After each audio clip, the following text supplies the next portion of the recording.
Padre, te pedimos tu paz en esta tarde y oramos pidiéndote, Señor, que nuestra mente y nuestro corazón estén completamente alineados a tu voz y que en esta hora, Señor, el espíritu de sabiduría descienda sobre cada uno de los que estamos aquí presentes.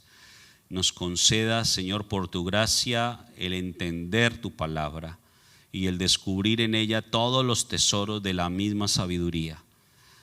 Que el Espíritu de verdad pueda llevarnos y dirigirnos a toda la verdad, y que al terminar este tiempo podamos salir de este lugar bendecidos, Señor, fortalecidos, Señor, empoderados por lo que tú nos quieres enseñar hoy. En el nombre poderoso de Jesús. Amén. Vámonos a 2 Corintios, capítulo 4, versículos 7, 8 y 9. 2 Corintios, capítulo 4, versículos 7, 8 y 9.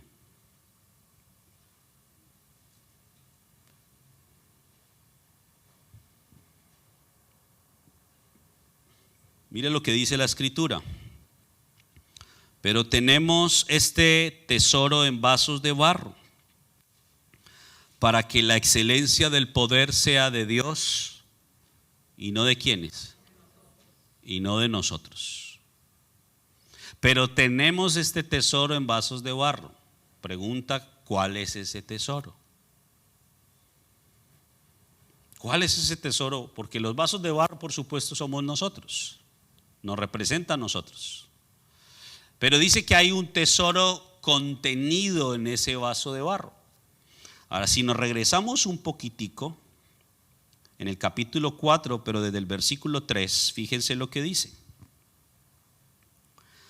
Pero si nuestro evangelio está aún encubierto, entre los que se pierden está encubierto, en los cuales el Dios, de minúscula, de este siglo, cegó el entendimiento de los incrédulos, para que no les resplandezca la luz del evangelio de la gloria de Cristo, el cual es la imagen de Dios. Porque no nos predicamos a nosotros mismos, sino a Jesucristo como Señor, y a nosotros como vuestros siervos por amor de Jesús.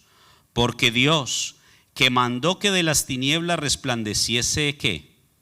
La luz, es el que resplandeció en nuestros corazones para iluminación ¿de qué?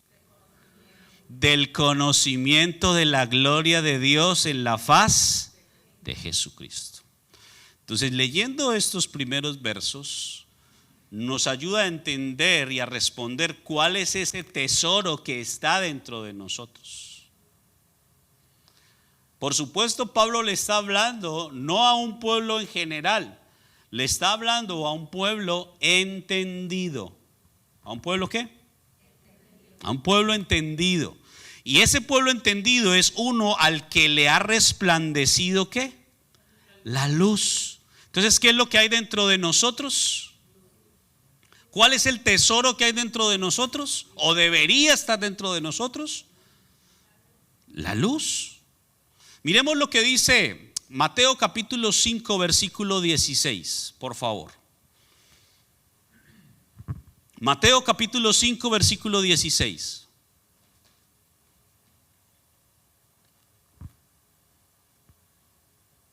Mire lo que dice, préstele mucha atención a esto. Así alumbre ¿qué? Vuestra luz. Mire eso. Así alumbre vuestra luz delante de ¿quiénes? De los hombres, para que vean vuestras buenas obras y glorifiquen a vuestro Padre que está en los cielos. Entonces, nosotros hemos recibido de Dios la luz. ¿Y qué es lo que representa la luz según la Escritura? Vámonos a Proverbios capítulo 6, verso 23. Yo sé que algunos lo saben, pero para que los que no lo sepan lo tengan ahí presente. Proverbios capítulo 6, versículo 23.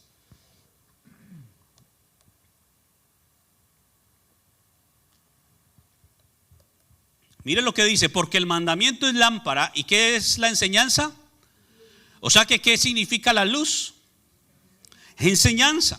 ¿Qué es lo que hemos recibido de Dios? Luz. Hemos recibido enseñanza de Dios, palabra de Dios. Que esa enseñanza nos ha transformado.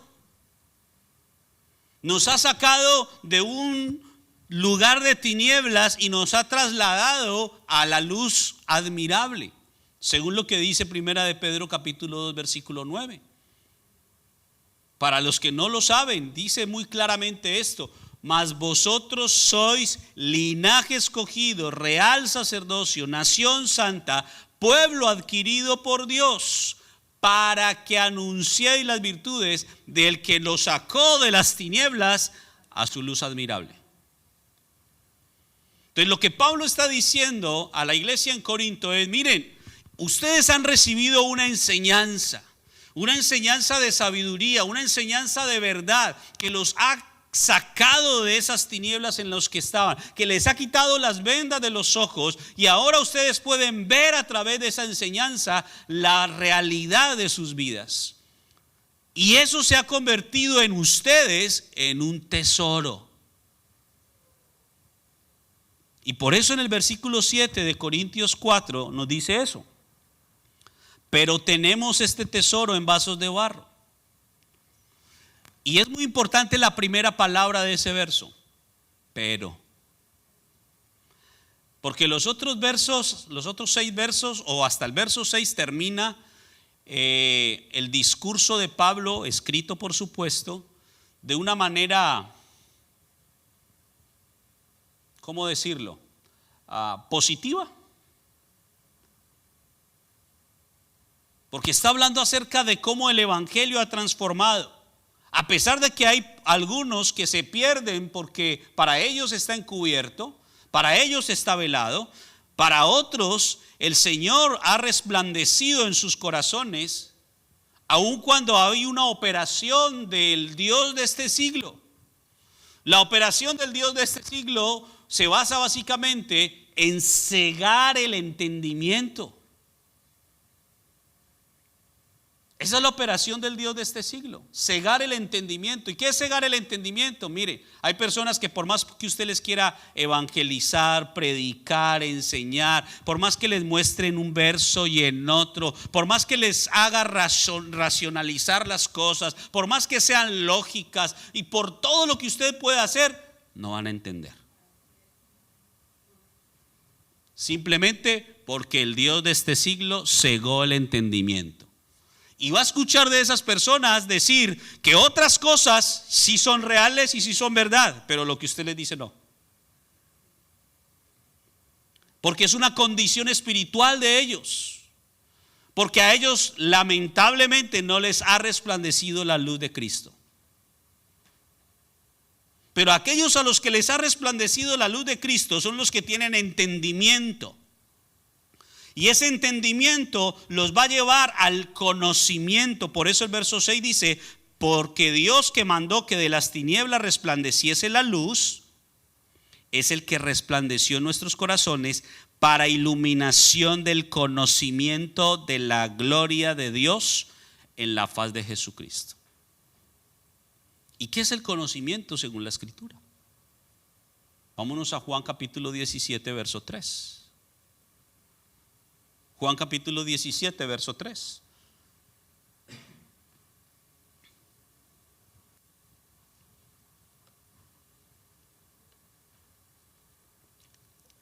Dice: y esta es la vida eterna, que te conozcan a ti, el único Dios verdadero, y a Jesucristo a quien tú has enviado. En pocas palabras, lo que Pablo está diciendo en el versículo 6 de 2 de Corintios 4 es lo mismo que se dice en Juan 17:3. Porque Pablo lo dice de esta manera: porque Dios, que mandó que de las tinieblas resplandeciese la luz, es el que resplandeció en nuestros corazones. ¿Quién es el que resplandeció en nuestros corazones? Dios. Pero fíjense lo que le agrega: para iluminación del conocimiento de la gloria de Dios en la faz de Jesucristo. Y Juan 17:3 dice: la vida eterna es conocer a Dios y conocer a su Hijo. Esa es la vida eterna. Entonces, en cierta manera, lo que Pablo está diciendo acá y cómo está terminando este segmento de su escrito es: miren, lo que ustedes tienen es algo tan grandioso que es igual a la vida eterna. El conocimiento que ustedes tienen de Dios es la vida eterna en sí misma. Pero entonces en el versículo 7, y valga la redundancia, está la palabra pero. Es decir, a pesar de todo esto tan bonito que yo les vengo diciendo, hay un pero. ¿No le ha pasado a usted que habla con ciertas personas de que por más que usted les diga y les diga y les diga cosas, siempre va a tener un pero? Al punto que ya usted ni le quiere decir nada a esa persona para que no le diga pero. Y aquí hay un pero este pero es muy importante. Porque Pablo está diciendo: eso tan grandioso, eso tan increíblemente valioso, es un tesoro. Pero fíjense, es un tesoro contenido en vasos de barro. ¿Qué es lo que nos está diciendo? ¿Por qué introduce el verso 7 diciendo pero? Porque el número 7 representa cumplimiento de un ciclo. Y lo que está diciendo Pablo acá es cómo se cumple o cómo se cierra un ciclo en nosotros.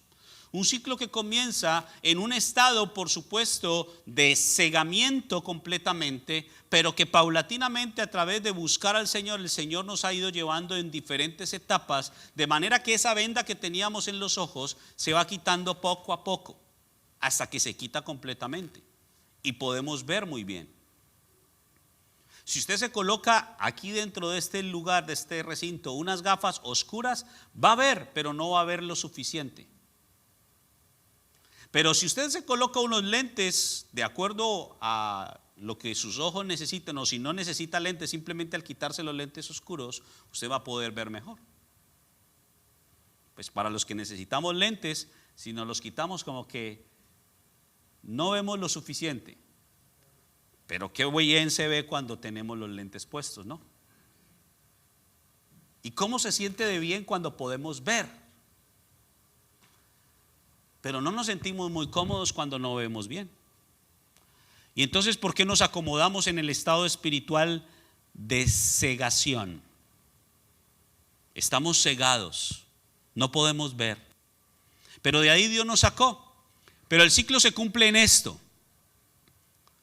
Pero todo eso que Dios ha depositado está en un contenedor que es un vaso de barro. ¿Y cuál es la característica de un vaso de barro? La principal característica es su fragilidad. Ahora, miremos esto. Pero tenemos este tesoro en vaso de barro. Y mira el propósito de por qué está así. Para que la excelencia del poder sea ¿de quién? De Dios. ¿Y no de quién? Y no de nosotros. Porque alguno puede decir: pues claro, si yo soy el mero mero del pueblo, pues por supuesto la gloria de Dios está dentro de mí.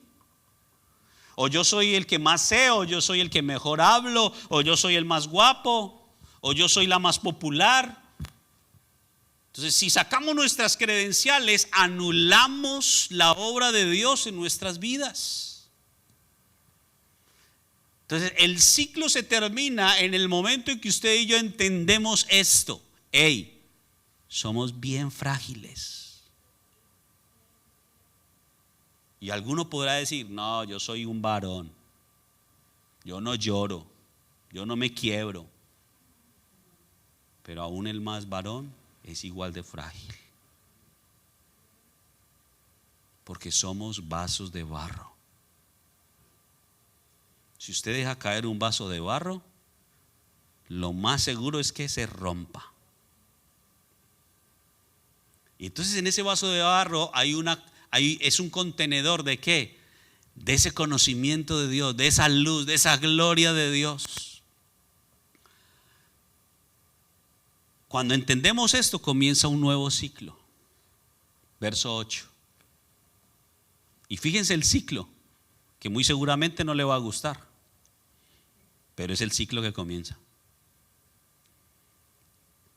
Porque hay cosas externas que pueden afectar nuestro interior.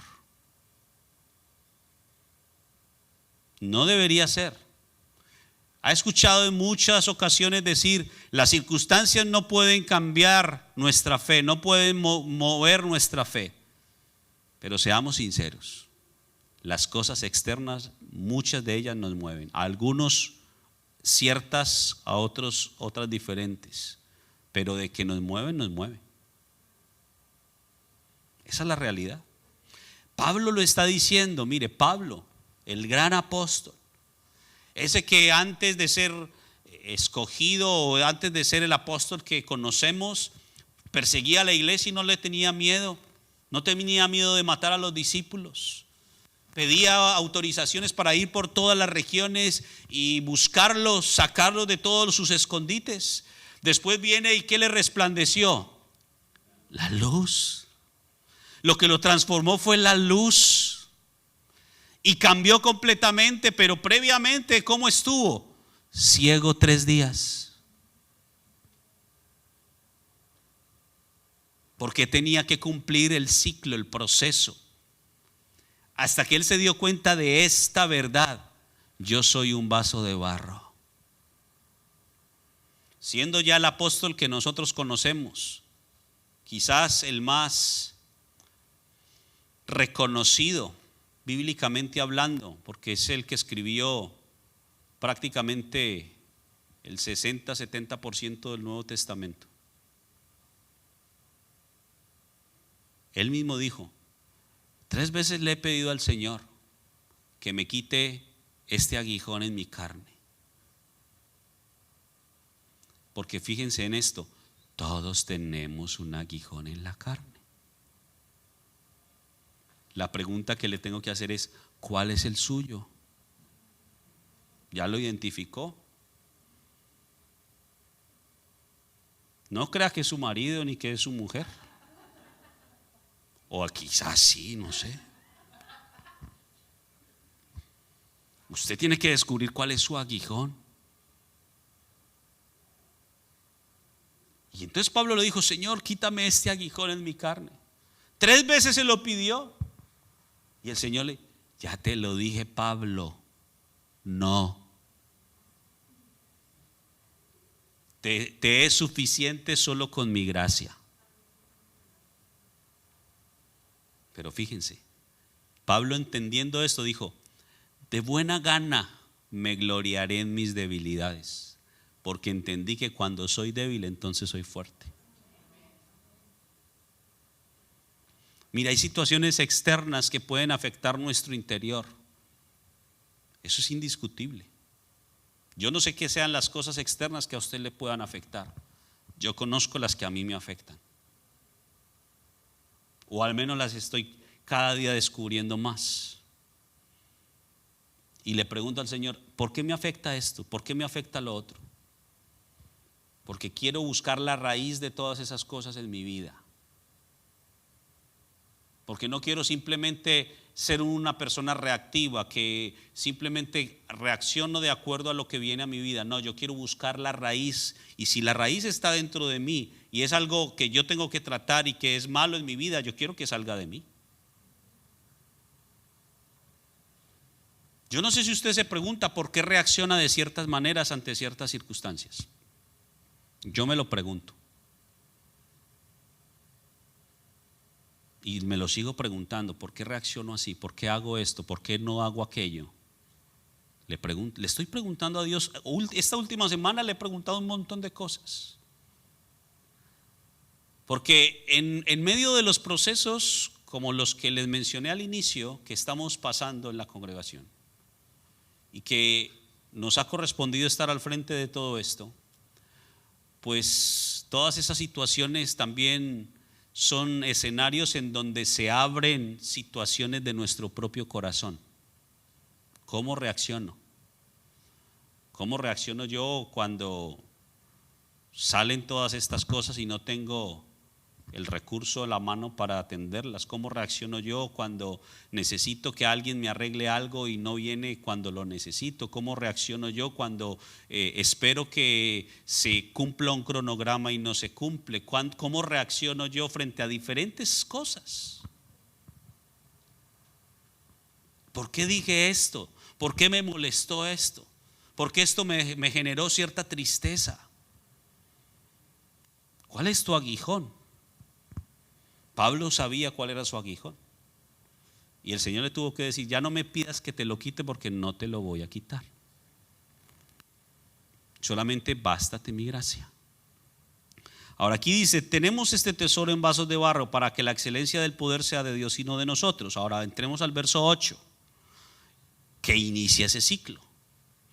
Dice que estamos atribulados en algunas cosas. La semana pasada hablábamos del tema de la consolación y cómo es el Espíritu Santo el agente ejecutor del consuelo para nosotros. Previamente fue Cristo, a través de la enseñanza, pero ahora quedó el Espíritu de Dios, el Espíritu Santo, para siempre. Y dentro de lo que veíamos la semana pasada hablábamos acerca de las aflicciones. Y las aflicciones son lo mismo que las tribulaciones. Y dijimos que las aflicciones era estrechez, era quedarnos sin aire. Y por lo tanto necesitábamos que alguien externo viniera y nos diera un nuevo respiro, un nuevo aliento, que nos ayudara a ponernos de pie. Esa es la consolación. Aquí dice entonces: estamos atribulados o afligidos en todo. Pablo no le está diciendo a la iglesia: ustedes están afligidos, ustedes están atribulados. No, él estaba diciendo: nosotros estamos atribulados en todo. Entienda esto: Pablo no está escribiendo desde Cancún, ni se está dando una vuelta por la Torre Eiffel. No, Pablo está escribiendo desde una cárcel podrida, nauseabunda, en las peores condiciones físicas que usted se pueda imaginar. Y él está diciendo: yo sé que soy un vaso de barro, pero lo que hay dentro de mí es un tesoro tan grande que yo entiendo mi fragilidad. Y entiendo que ese tesoro tan grande lo que me va a llevar es a un proceso en mi vida en donde voy a estar atribulado en todo. Y aquí es donde muchos ya tropezaron. No, pues si es así, mejor no sigo viniendo a la iglesia. Lo que pasa es que no se dan cuenta algunos que tropiezan en esto, que aun cuando no vengas a la iglesia igual vas a ser atribulado en todo. Con la gran diferencia de que en vez de buscar la solución correcta te vas a hundir más en el fango. Entonces dice: estamos atribulados en todo, mas no ¿qué? Angustiados. Miremos lo que dice el Salmo 34, 19. Salmo 34, 19.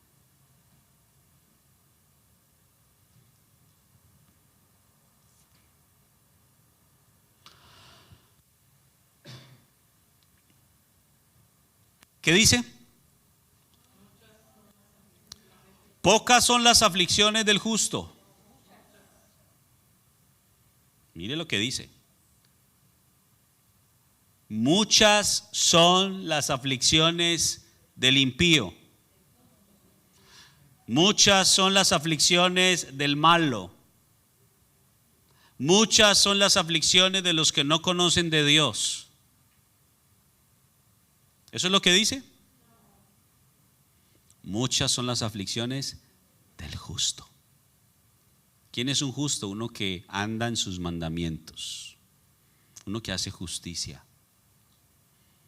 y por lo tanto es uno al que le sobrevienen muchas aflicciones. Y hasta ahí uno dice, no, pues,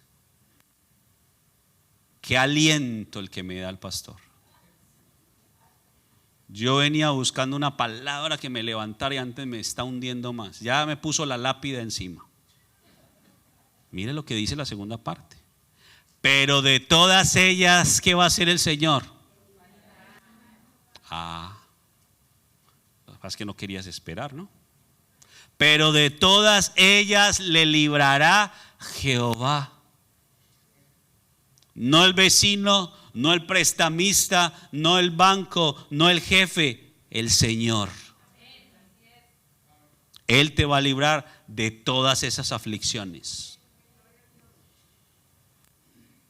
Ahora, si yo sé que el Señor me va a librar, que venga lo que venga, porque yo sé que el Señor me va a librar. Entonces, estamos atribulados en todo, aún siendo justos. Somos atribulados en todo, pero dice, no angustiados. Cuando miramos la Escritura, en muchas partes el Señor nos advierte acerca de que en el mundo vamos a tener aflicciones. Juan 16:33, por ejemplo, lo dice. Estas cosas os he dicho para que en mí tengáis paz. En el mundo tendréis aflicción. Entonces las aflicciones es el medio ambiente natural ¿de dónde? Del mundo. ¿Y en dónde estamos? No estamos ni en Marte ni en Júpiter, y allá quizás hay otras cosas. Pero aquí en el mundo hay aflicciones. Y muchas. La semana pasada les decía, no vienen de a una. Se juntan todas y vienen de una sola vez. Pero dice el Señor, no importa cuántas aflicciones tengas, de todas ellas te libraré. Entonces, fíjense cómo hay un contraste, o más bien en 4 etapas entre el verso 8 y el verso 9. Primer contraste, que estamos atribulados en todo, mas no angustiados. Fíjense en esto, la angustia es el temor al futuro. La angustia es el temor al futuro. Cuando usted está pensando en el futuro y piensa y dice, uy, no me va a ir bien aquí, no me va a ir bien allá y no me va a alcanzar para esto, entonces empieza tu espíritu a angustiarse, a tener un temor. No, pues ya se me pasaron 4 días y no he podido pagar la renta. Ya se me viene la cuota del carro y no tengo con qué. Y así, ¿y por qué menciono esto? Porque en la gran mayoría de los casos lo que nos angustia es lo económico. Aunque hay muchas otras angustias. Quizás una madre esté angustiada por sus hijos, porque ya son las 2 de la mañana y no han llegado a la casa. Un padre esté angustiado porque siente que su cuerpo ya no tiene las mismas fuerzas de antes y que no puede ser el mismo proveedor de su casa como lo era antes. Y comienza a angustiarse acerca del futuro, a tener un temor del futuro. Pero fíjense lo que leíamos en el Salmo 34. Muchas son las aflicciones del justo. Fíjense en esa primera parte. Muchas son, presente, ¿cierto? Pero ¿qué dice la segunda parte? De todas ellas le librará, futuro, Jehová. Porque el remedio para la angustia es la convicción que yo pueda tener en Dios. Si hay algo que a usted le angustia, busque en Dios confianza. ¿Qué dice Dios acerca de eso? Dios está diciendo, muchas son, tiempo presente, todas tus aflicciones, pero yo te voy a librar de todas ellas. No dice cuándo. Ay, me librará en un minutico. Ahorita al final del servicio que el pastor ore y con la oración ya se me fueron las aflicciones. Ojalá que sí. Pero posiblemente crucemos esa puerta y todavía sigamos teniendo aflicciones. Y la libertad venga más tarde, mañana, en una semana, en un mes o en unos años. Pero la convicción en mi corazón de que Dios me dijo, mira, Dios me dijo, te libraré. Él no me va a dejar morir. Entonces no podemos estar angustiados, porque la angustia es el temor del futuro. Fijémonos lo que dice Romanos 8:18. Romanos capítulo 8, verso 18.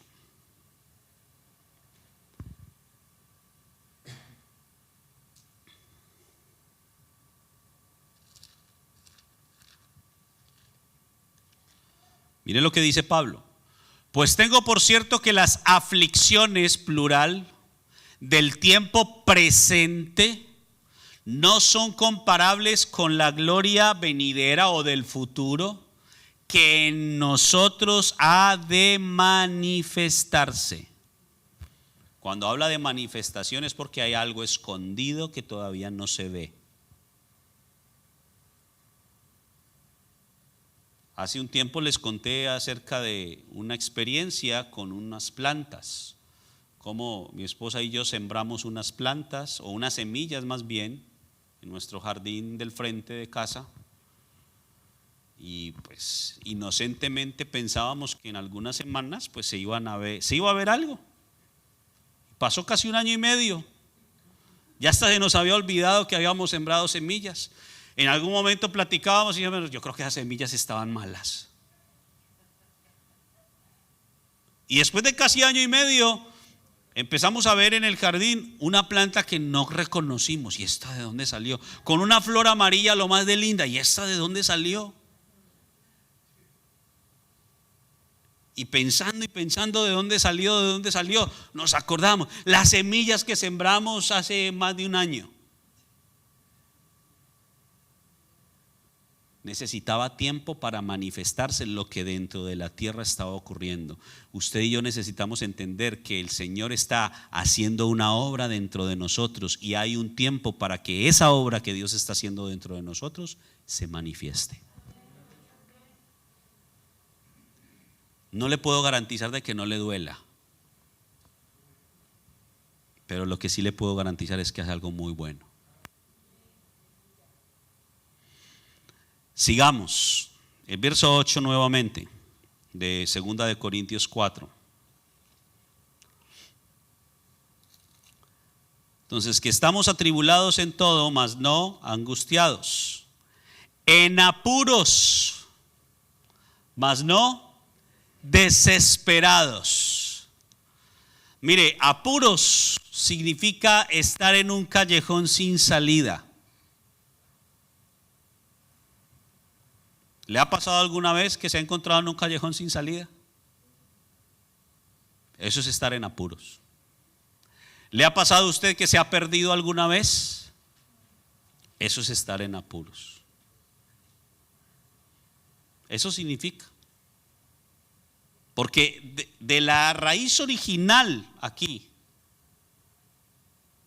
se desprende esa palabra. Y apuros viene del griego aporeo, que es perder el rumbo, extraviarse o estar en un callejón sin salida. Y en muchos momentos de nuestra vida muy seguramente nos hemos encontrado así, en callejones sin salida. Muchos de ellos porque nosotros en nuestra terquedad los buscamos, otros permitidos por Dios. Pero dice ahí la escritura, Pablo está diciendo, mire, Pablo lo está diciendo, yo también he estado en apuros. Yo también me he encontrado en callejones sin salida. Yo, el que subí hasta el tercer cielo, el que recibí un montón de revelaciones, el tremendo apóstol que ha viajado por Asia y por muchos otros lugares, el que tiene discípulos en cada provincia, yo también he pasado apuros. Porque alguno dirá, esto es exclusivo para ciertas personas. No, Señor, todos.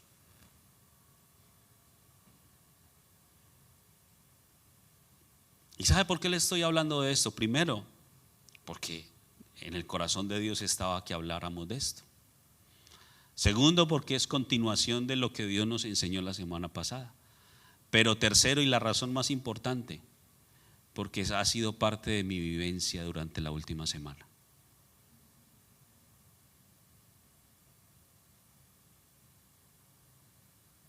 Porque yo también he estado en apuros. Y llego a callejones sin salida que no sé qué hacer. Y alguno dirá, pues pastor, ore al Señor. Es claro. Pero a veces Dios guarda silencio y solo observa. ¿Cuál es mi actitud? ¿Qué hago? ¿Será que me desespero? O más bien espero. Hay un dicho o un mal dicho que dice por ahí: el que espera desespera. Pero no debería ser así. ¿Qué dice el Salmo 34:7? Salmo 34:7.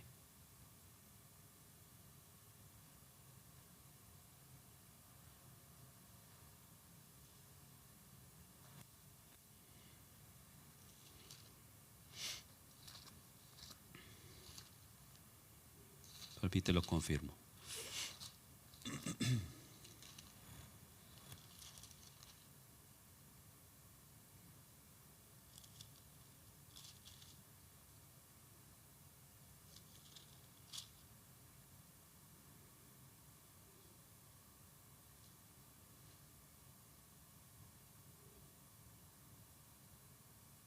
Versículo 6, desde el 4, por favor.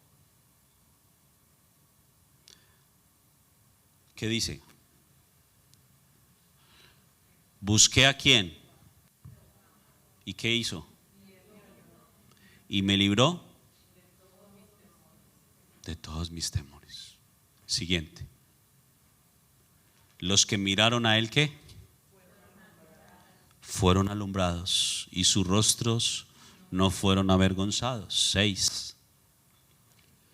Este pobre clamó y le oyó Jehová. ¿Y de qué lo libró?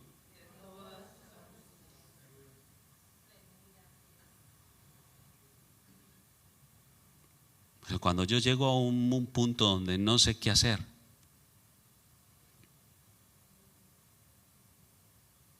tengo que ir a Dios.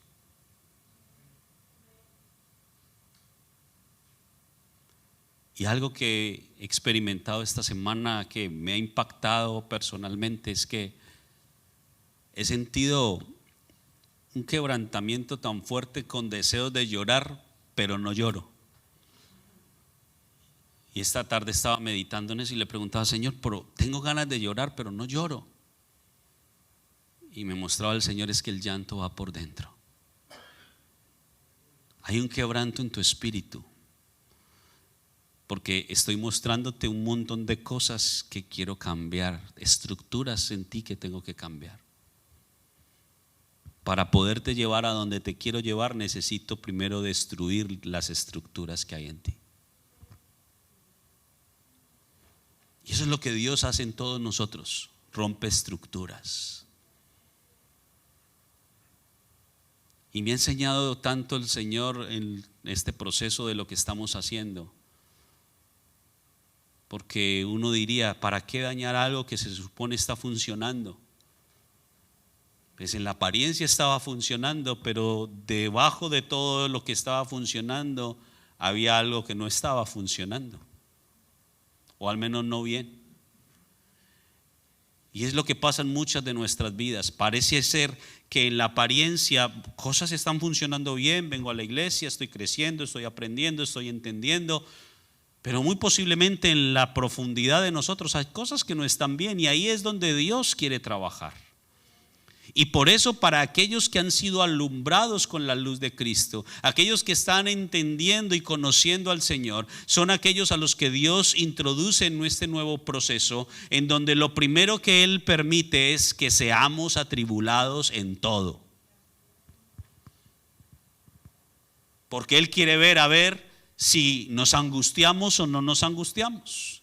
Luego viene entonces los apuros y entonces nos cierra caminos y ya no sabemos para dónde agarrar.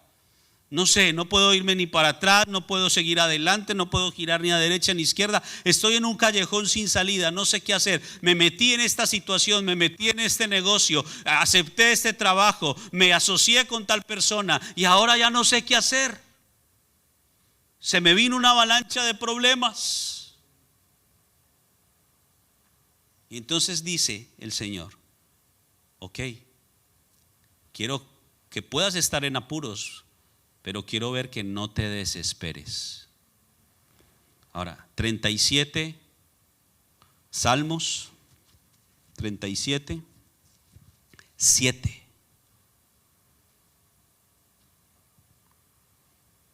Salmos 37, 7. Miren lo que dice. ¿Guarda qué? Guarda silencio ante Jehová y espera en Él. ¿Qué es lo que debemos hacer? Guardar silencio y esperar en Él. Regresemos a Corintios.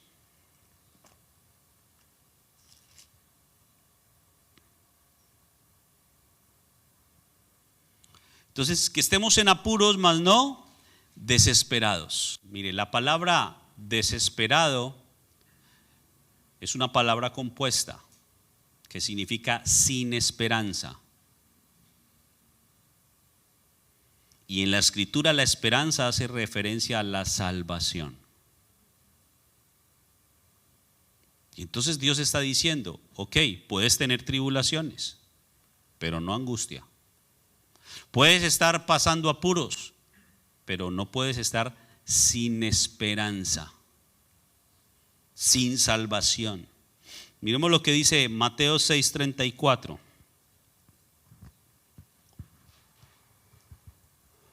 Mateo capítulo 6, versículo 34.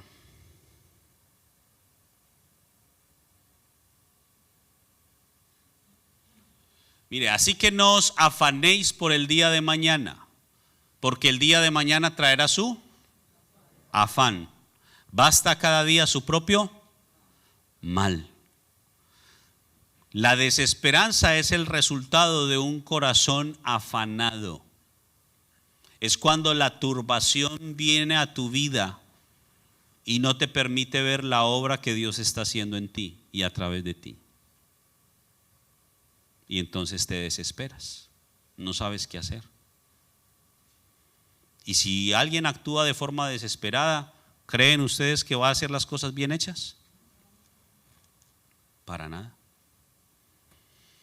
Vemos tristemente cómo las estadísticas nos hablan de un montón de situaciones tan tristes a las que llegan las personas por el desespero.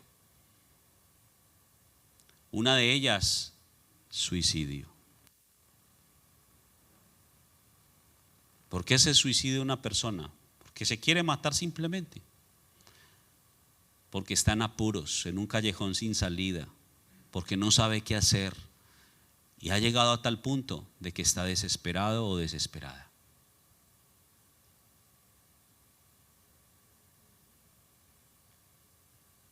Hay momentos en nuestras vidas individuales, de matrimonio, de trabajo y en todos los ámbitos en donde pueden haber apuros. Pero ¿qué dice el Señor? Guarda silencio y espera.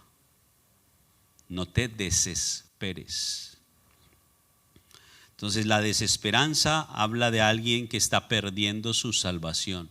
Y si estamos perdiendo la salvación es porque lo que hemos aprendido de Dios en realidad no lo hemos entendido como debe ser. Quizás lo entendimos en la mente, pero no lo entendimos en el corazón. Sigamos. 9. O antes vamos a Primera de Pedro, perdóname, capítulo 1, versículo 3. Primera de Pedro, capítulo 1, versículo 3.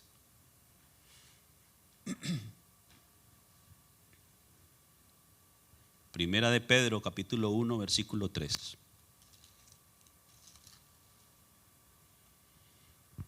Mire lo que dice la Escritura: bendito el Dios y Padre de nuestro Señor Jesucristo, que según su grande misericordia nos hizo renacer, ¿para qué? Para una esperanza viva por la resurrección de Jesucristo de los muertos. ¿Para qué el Señor nos hizo renacer? Es decir, nos dio una nueva vida, para que tuviéramos una esperanza, una salvación. Para eso. ¿Para qué buscamos a Dios? Porque queremos la salvación. Es la esperanza. Ahora sí, 2 Corintios capítulo 4, versículo 9. Ya vamos a ir terminando. Todos me escuchan decir eso y pues saben que falta todavía una hora más. No, en realidad ya estamos terminando. Capítulo 4, versículo 9. Otra etapa. Ya vimos la etapa de atribulados, ya vimos la etapa de apuros. Ahora otra etapa, perseguidos.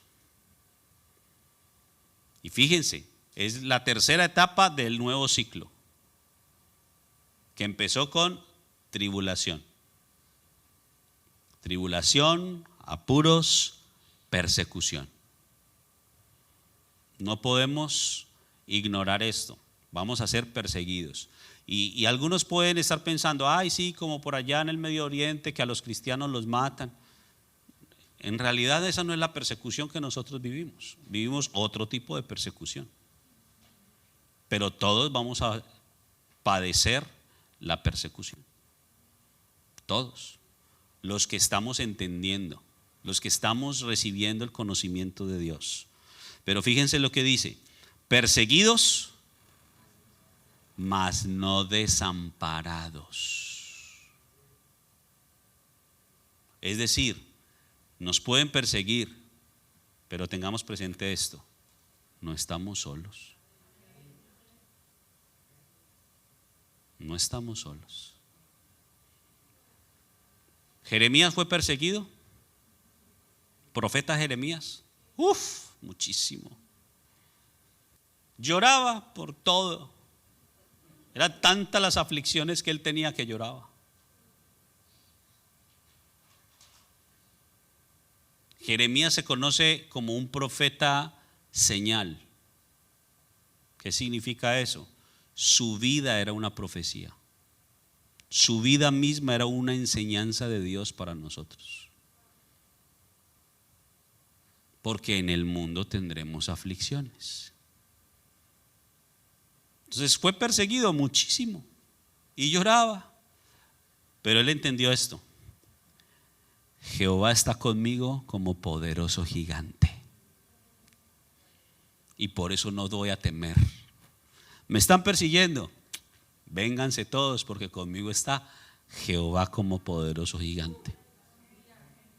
Así que si usted se siente perseguido, tenga esta convicción: el Señor está contigo, porque tú no estás desamparado o desamparada. Miremos lo que dice, volvamos al Salmo 37, pero ahora al verso 28. 37, 28.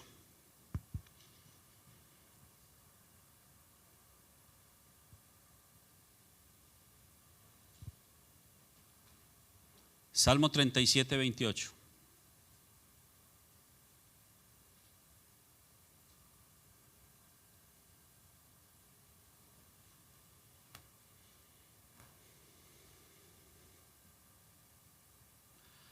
Porque Jehová ama ¿qué? ¿Qué es un recto? Un recto es el que no se aparta ni a la derecha ni a la izquierda.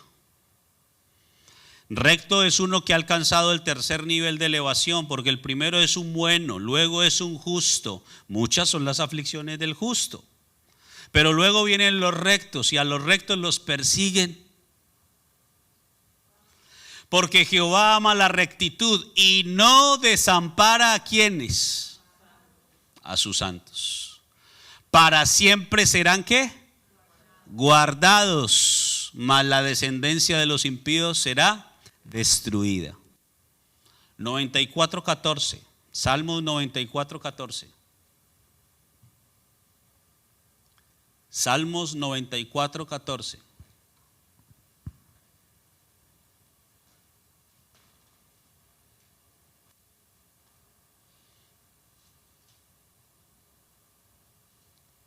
Mire esto, guarde esto en su corazón. Yo no sé quiénes estén siendo perseguidos, pero dice la Escritura, porque no abandonará Jehová a su pueblo, ni desamparará su heredad. Perseguidos, mas no desamparados.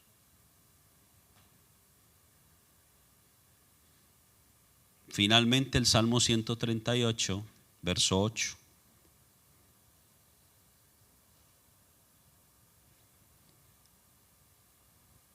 Salmo 138, verso 8.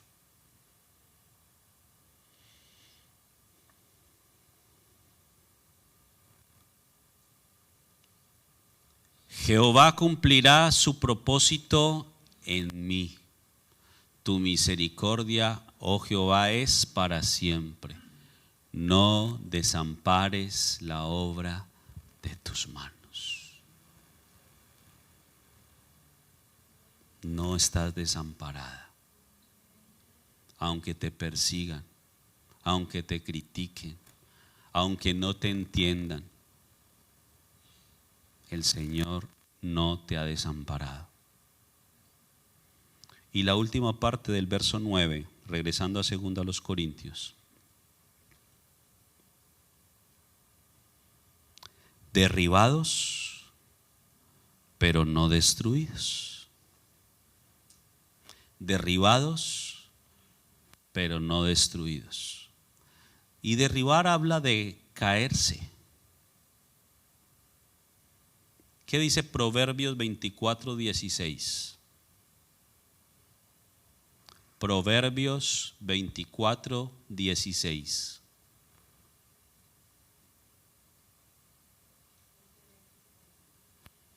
Porque 7 veces cae ¿quién?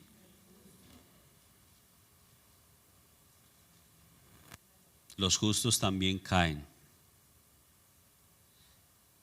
Pueden caer los justos.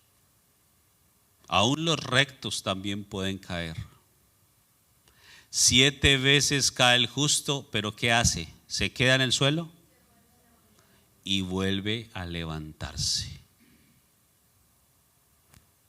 Entonces el punto no es que nos caigamos, el punto es que nos levantemos. Pero si nos quedamos caídos, lo único que nos espera es morir. Entonces dice la última parte en este verso 9 de Corintios. Pablo está diciendo esto: derribados, es decir, caídos, pero no destruidos. ¿Por qué? Porque lo que el enemigo quiere hacer en nosotros es destruirnos.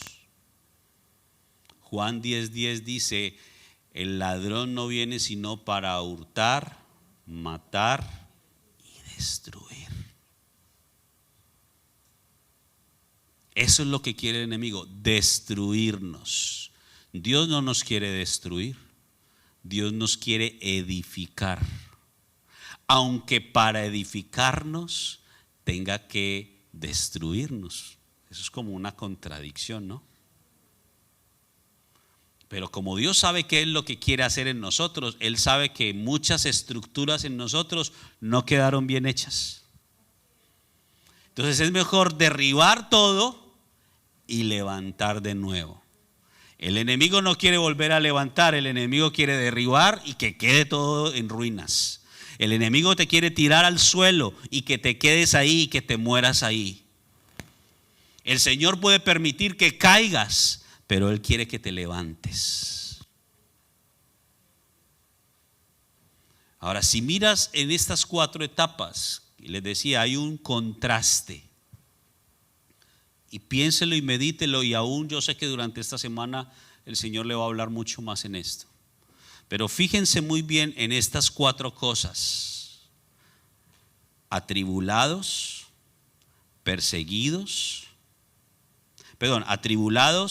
apuros, perseguidos y derribados.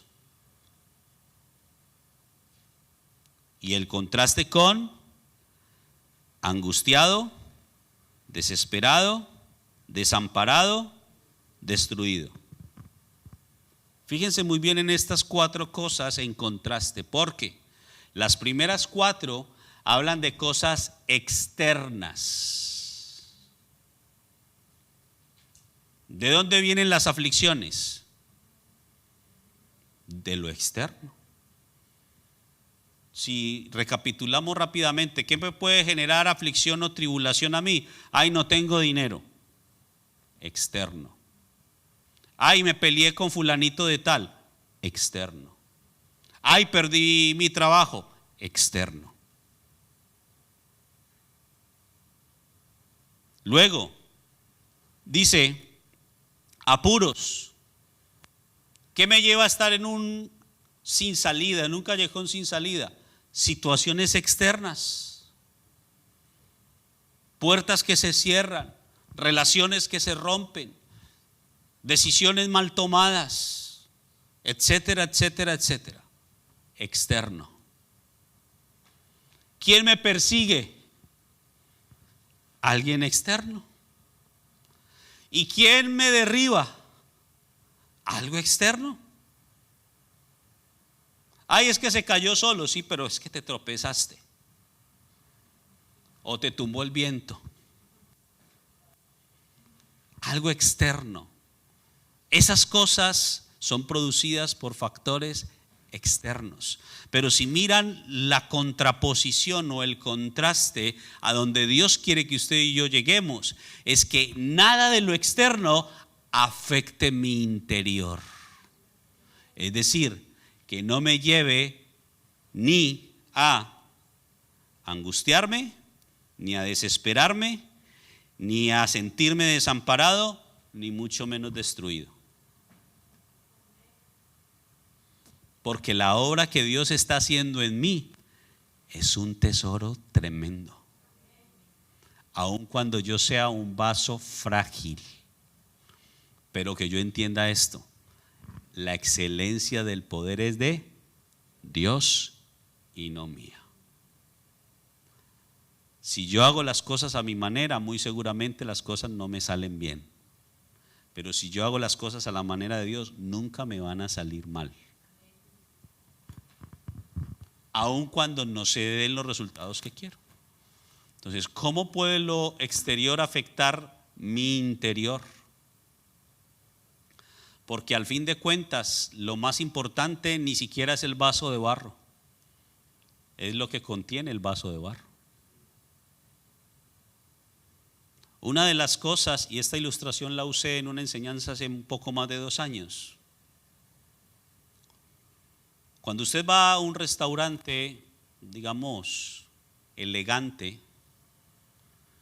dentro de la carta que le ofrecen, incluso posiblemente hay otra carta alterna, pero una de las cosas más costosas en los restaurantes elegantes son los vinos. A veces tan costosos que no se pueden comprar por botella, sino por copa. Entonces se compra una copa de vino, X vino, no sé los nombres de los vinos, pero usted compra una copa de vino y esa copa le vale X cantidad, no sé cuánto, pero le cuesta mucho, y no es por la copa,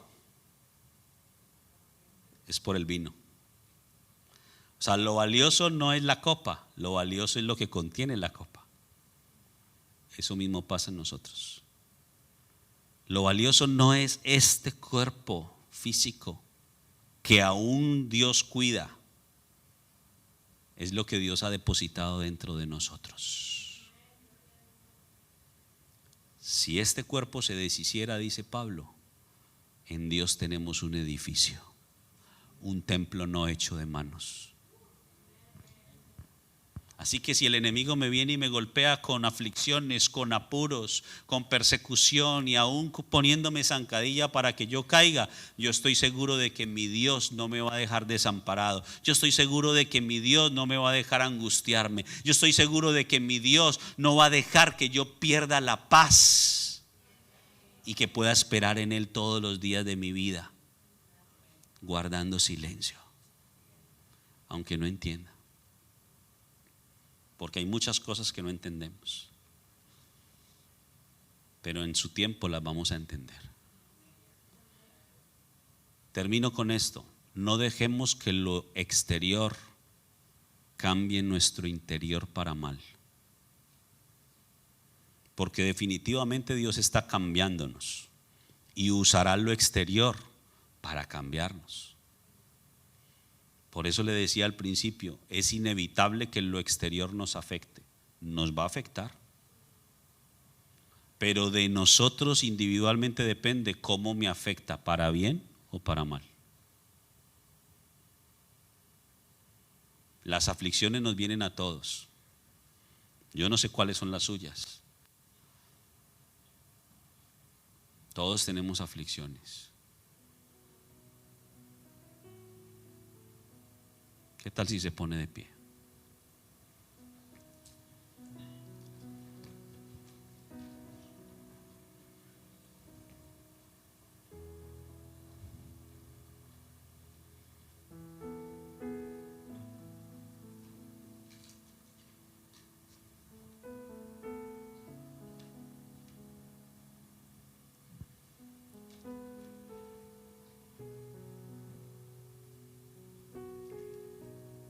Con sus ojos cerrados por un momento, permítale unos instantes a Dios.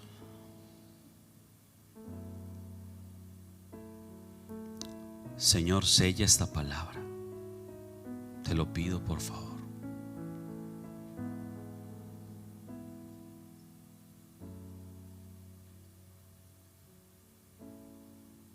Porque esta palabra tú la trajiste también para mí, Dios. Y yo la guardo en mi corazón.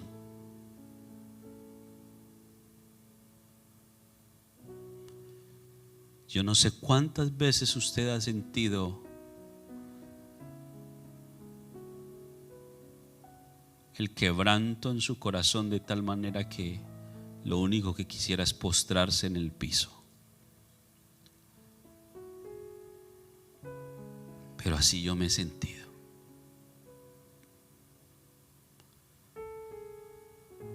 Y en medio de todas esas situaciones que el Señor ha permitido durante esta semana, me ha confrontado en tantas cosas. Porque las aflicciones no vienen para que nos hagamos las víctimas. Ay, pobrecito de mí, lo que estoy sufriendo. Sino que las aflicciones también vienen para movernos y confrontarnos, y nos demos cuenta de que hay cosas en nosotros que no están bien, que quizás hay orgullo, arrogancia, y cuando somos sacudidos por las aflicciones, los apuros, las persecuciones o las caídas, nos damos cuenta de la fragilidad.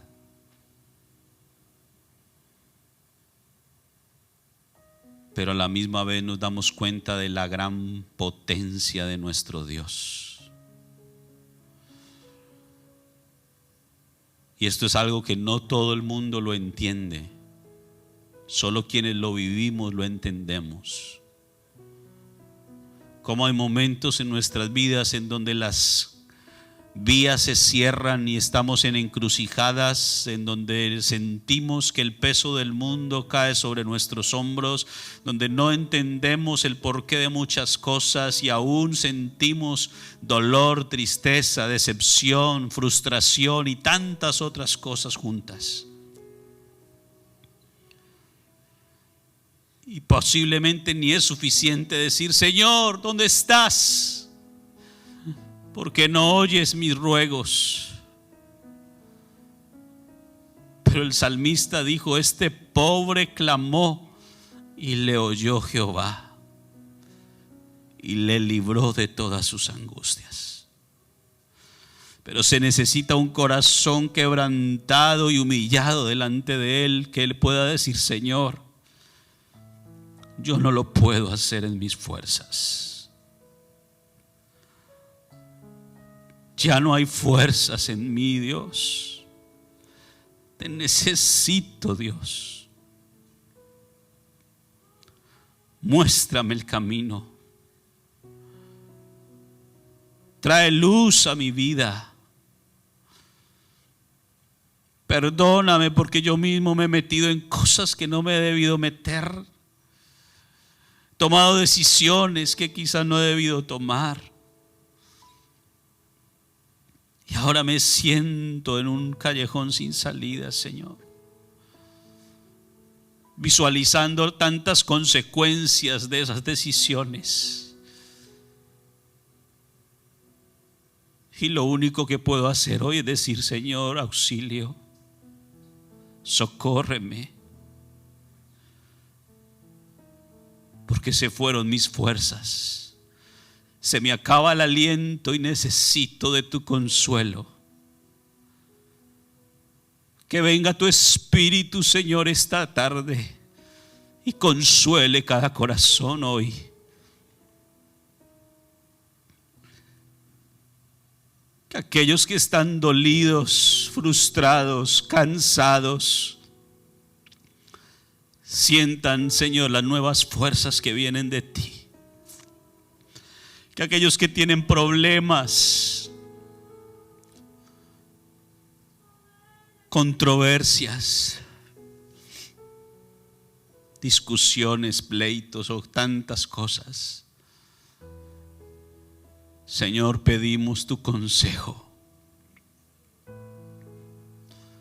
Que tu voz se manifieste en nosotros, trayendo paz, trayendo esperanza, trayendo fe.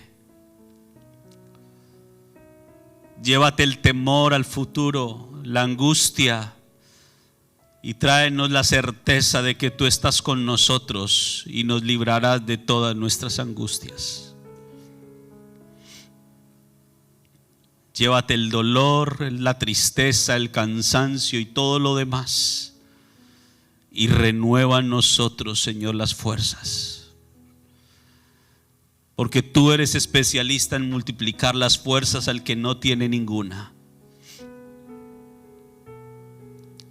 Gracias, Dios, por hablar a mi corazón. Gracias por traer esta palabra a mi vida, Señor. Gracias por enseñarme a través de todas las situaciones que me permites vivir.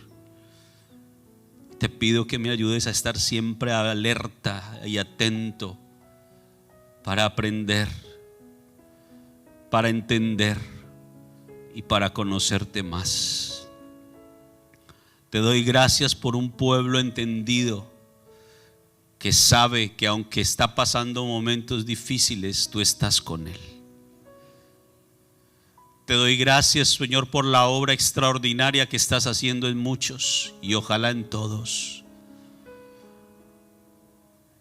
Que venga un entendimiento nuevo de las situaciones de nuestra vida y que se rompan todas las estructuras que se tengan que romper, con tal de que podamos nosotros descubrir la gloria sobrenatural tuya.